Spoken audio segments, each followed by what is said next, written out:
Cha thịt cô chia muối nâng xì bóc cù muối xì bóc cù chật pi nó pi chính đó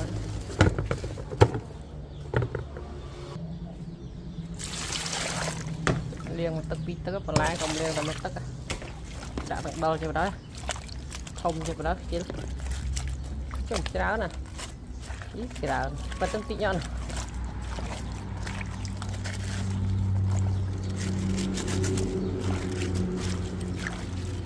chung sạch mày ăn lui ở liền này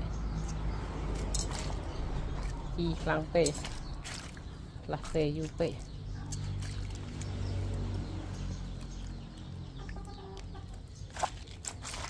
lại liền thì tức rồi xa đấy lui nóng đau chi lăng pê rồi xa tầm nấu này bọc hồng ấy cái tầm nọ này ngái nha